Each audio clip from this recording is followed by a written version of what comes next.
ফেনীর ফুলগাজী ও পরশুরাম উপজেলায় টানা ভারী বর্ষণ ও ভারতের উজান থেকে নেমে আসা পানির ঢলে সৃষ্টি বন্যায় পানিবন্দী হয়ে পড়েছে লাখো মানুষ।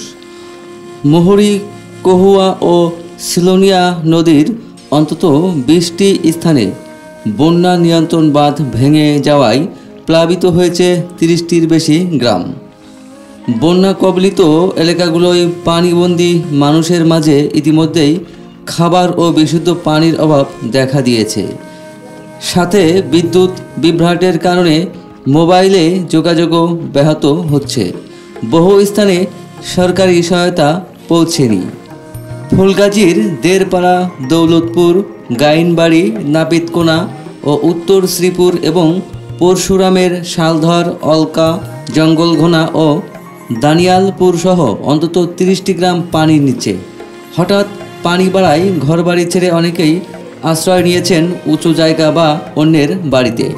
নাপিতকোনা গ্রামের জাহানারা বেগম বলেন, আমরা নিজেরা বাঁধ বাঁচানোর চেষ্টা করেছি, কাজ হয়নি। এখন প্রতিবেশীর বাড়িতে আছি, খাবার পানির কষ্টে আছি। ফুলগাজী উপজেলা নির্বাহী কর্মকর্তা ফারহিয়া আক্তার বলেন, এই বন্যায় অন্তত ৭৫,০০০ মানুষ ক্ষতিগ্রস্ত হয়েছেন। আশ্রয়কেন্দ্রে অবস্থান করছেন ১,২০০ জন। বিতরণ করা হয়েছে শুকনো খাবার, স্যালাইন ও পানি বিশুদ্ধকরণ ট্যাবলেট। রান্না করা খাবারও দেয়া হচ্ছে। পরশুরাম উপজেলা নির্বাহী কর্মকর্তা ইউএনও আরিফুর রহমান বলেন, 15টি গ্রাম প্লাবিত, আশ্রয়কেন্দ্রে ৩,০০০ আর পানিবন্দী অন্তত ৭,০০০ মানুষ। শালধরে 15টি পরিবারের ঘরবাড়ি পুরোপুরি বিলীন হয়ে গেছে। পাওবোর নির্বাহী প্রকৌশলী আক্তার হোসেন মজুমদার বলেন, মুহুরী নদীর পানি বিপদসীমার নিচে দিয়ে প্রবাহিত হচ্ছে। উজানে বৃষ্টি বন্ধ হলে ভাঙন বাড়ার আশঙ্কা কমবে। অন্যদিকে উপবিভাগীয় প্রকৌশলীয় আবুল কাশেম জানান, বুধবার রাত 9:30 পর্যন্ত পানি বিপদসীমার 10 সেন্টিমিটার নিচে ছিল। পানি কমলে বাঁধ মেরামতের কাজ শুরু হবে।